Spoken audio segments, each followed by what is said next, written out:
Donald L. Conrad, C-O-N-A-R-D. And you served during World War II? Yep. And you were in the Navy? Yeah. And what ship were you on?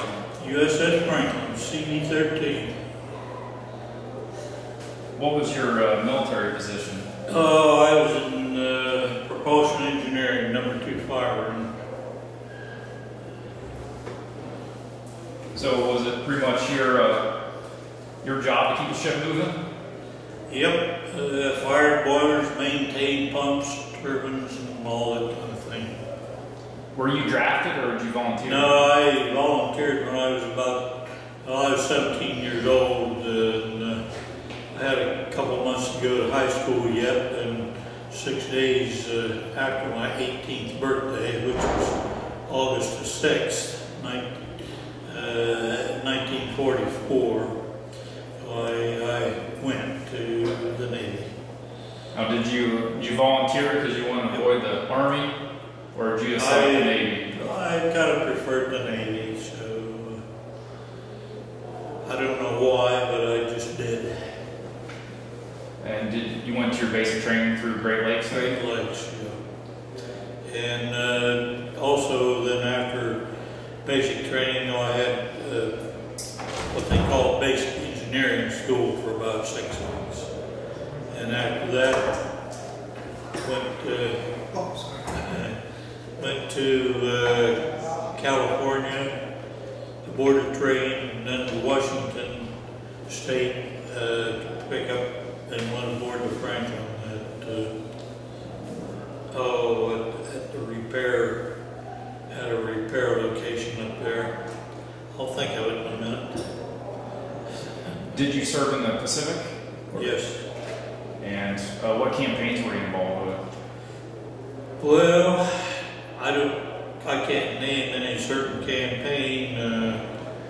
We as a task force went north, up through the island group and up to Japan. And 40 miles off the coast of Japan is where we got hit by a 500-pound armor-piercing bomb. Wow. Early on Sunday morning, March the 19th. And our planes were all gassed and loaded and ready to go. In fact, 30 of them were out on the after end of the flight deck, ready to take off. 6 had taken off. There were about 30 remaining on the after end of the flight deck to take off. That's when the bomb hit us. And there were still about 60 planes on the hangar deck, loaded, ready to go up and take off. And that's what did, our own munitions did the most of our damage, of course. We totally blew up and burned up right there 40 miles off the coast of Japan. So did the Franklin survive? Franklin survived. We lost 938 men in total, which included 923 men in total, which included a few that were lost in the Battle of the Philippines.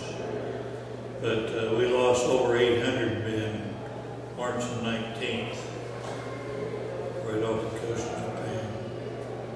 When did you exit the service? 46. There were 704 of us.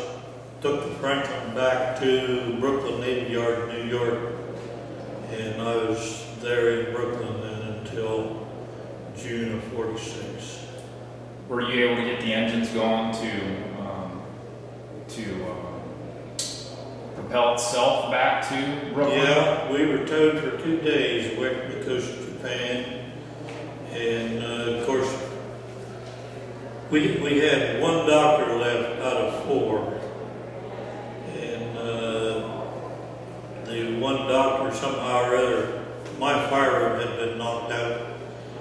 Somehow this one remaining doctor latched on to me, and we identified bodies and got rid of body parts for the next 6 days while I helped him. But that was not all. That was not. We still had a group of approximately 60 Marines in a compartment just under the hangar deck where, of course, with the fire that we had, it burned half a day because of gasoline blinds that had been broken. And the heat was so great down in the marine compartments that you just could not go down in there until on the 5th day, I believe it was, after that. The doctors gave me an electric lantern and sent me down there to see what the situation was. And I don't know, probably 50 or 60 were still there. Of course, naturally, they were in their bunks and laying on the deck. One thing I don't like to remember was I went down the ladder, and as soon as I hit the deck, my feet slipped out from under me, and I went down, of course. And it was because of body fluids that had been roosted out of these men. See, they had been there 5 days or 6 days, and temperature was up 300-400 degrees in there. So is it safe to say that's probably the memory that sticks out the most with you? Just the attack on your aircraft carrier? Yes, that's the worst one of the group, to realize that there were about 60 men in there, all in one area. But of course there were men, it was early in the morning, and the men were lined up on the hangar deck for breakfast, to go down for breakfast. And of course, as soon as the bomb went off, the Japanese bomb, as soon as it went off, they were totally wiped out because they were real close to the explosion. And what do you think of honor flight? Oh, honor flight's great. I think it, in a way, it brings back some memories that the men who were there probably would rather not remember. But on the other hand, honor flight is very good in that the people who were not involved directly in the war become to realize what men who served went through. Very good.